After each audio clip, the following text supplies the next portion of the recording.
একটি দল গঠন করা হয়েছে, যেই দলের নাম ন্যাশনাল চাঁদাবাজি পার্টি। একটা ভণ্ড জামাত, যে জামাত অনায়াস মুখোশধারী বলার পক্ষ থেকে করতালির মাধ্যমে সুস্বাগত জানাচ্ছি। মহিলাদের প্রত্যেকে ডান ফেরা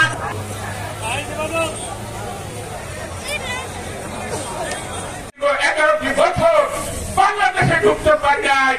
ওই লিটন চোটটি আমার এই ফুটটাই পর্যন্ত ঠেকেছিল, যদি আর বাংলাদেশে ঢুকতে না পারে সেই ব্যবস্থা করে দিয়েছিল।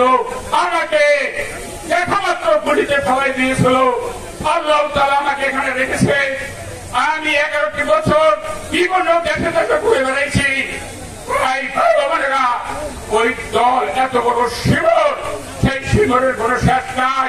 ওই দলের যারা আছেন তারা আমাদের সাথে রাজনীতি করতে পারবা, কিন্তু আমাদের মতো করতে হবে। একটি দল গঠন করা হয়েছে, যেই দলের নাম ন্যাশনাল চাঁদাবাজি পার্টি। যেই দলের নাম ন্যাশনাল চাঁদাবাজি পার্টি, এনসিপি, ন্যাশনাল চাঁদাবাজি পার্টি। বর্তমানে সেই দলটি বাংলাদেশকে চাঁদাবাজি পার্টি হিসেবে পরিণত হয়েছে। আপনারা দেখেছেন গত সপ্তাহে একটি ভিডিও ভাইরাল হয়েছে। 2 সপ্তাহে গুলশানে যেই এনসিপির যেই নেতা অ্যারেস্ট হয়েছিল, সেই নেতার বক্তব্য ফাঁস হয়েছে। এই আসিফ মাহমুদ নিজেই সেটা নেতৃত্ব দিয়েছিলেন সেই চাঁদাবাজি।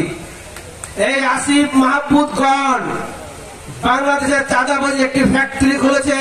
তারা মনে করে যদি বাংলাদেশে নির্বাচন হয় তারা তো নির্বাচিত হতে পারবেন না, নির্বাচিত না হতে পারে তাদের তো ব্যবসা বাণিজ্য সব বন্ধ হয়ে যাবে। তাই তারা নির্বাচনের বেলায় তাল বাহানা করতেছেন, সরকারও সেখানে ঢিল বাহানা দিচ্ছেন। আমি বলতে চাই, মিস্টার পাটোয়ারি, তুমি গত সপ্তাহে বলেছ নির্বাচন হবে না। Who are you to say that? Mister Patwari, তুমি একজন চাঁদাবাজ। তোমার কি ক্ষমতা আছে তুমি সেরা সেন্টার পাইতে দেখবো আগে? আজকে তুমি কোটি কোটি টাকা চাঁদা তুলে লোক লালসায় বড় হয়ে গেছো। বিএনপি পরিবার রাজপথে ছিলাম, জ্বালাও পড়া কোনো কিছু চাই নাই। আমাদের উপর লাঠি চার্জ হয়েছে, গুলি বর্ষণ হয়েছে, টিয়ার সেল হয়েছে, আমাদেরকে ঘর থেকে ধরে ধরে নিয়ে মেরেছে। আমরা আন্দোলন বন্ধ করাই, আমরা এক দফা আন্দোলন করে শেখ হাসিনাকে বাংলাদেশ থেকে বিতাড়িত করেছি। সিংহ পুরুষ তোমরা না, বাংলাদেশের প্রত্যেকটি মানুষ সিংহ পুরুষ, যারা আন্দোলন সংগ্রামে শহীদ ছিল আমাদের প্রিয় নেতা তারেক রহমানের নির্দেশে আমরা আন্দোলন করেছি। তারেক রহমান 18 বছর আমাদেরকে সুসংগঠিত করে প্রত্যেকটি আন্দোলনের সংগ্রামে নেতৃত্ব দিয়েছে। 24শে জুলাইয়ের প্রত্যেকটি দিন 18 ঘন্টা তিনি সামনে থাকতেন, 1 মিনিটের জন্য ঘুমাইতেন না। তিনি আমাদের নেতৃত্ব দিয়েছেন। তার নেতৃত্বে শেখ হাসিনাকে আমরা বিদায় করেছি। শেখ হাসিনাকে বিদায় করে আমরা কি পেয়েছি? আমরা একটা নতুন চোরের ছিনতাইকারী দল পেয়েছি, চাঁদাবাজির দল পেয়েছি। একটা ভণ্ড জামাত, যে জামাত অনায়াস মুখোশধারী জামাত। কারো না, জামাত সেলফিশ একটা দল। জামাত কারো হতে পারে না কখনো।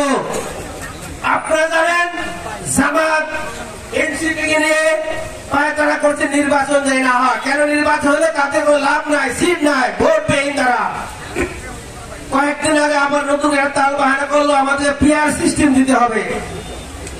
আরে ভাই, বাংলাদেশের মানুষ কি পিআর বোঝে? বাংলাদেশের মানুষ বোঝে যাকে ভোট দেব, যে এমপি হবে সে আমাদের জন্য কাজ করবে, তাই না? আপনি ভোট দিবেন আমাকে, আর এমপি মুসলিম চান? যাকে ভোট দিবেন সে এমপি হবে, সেই তো হবে আপনাদের প্রতিনিধি, তাই না?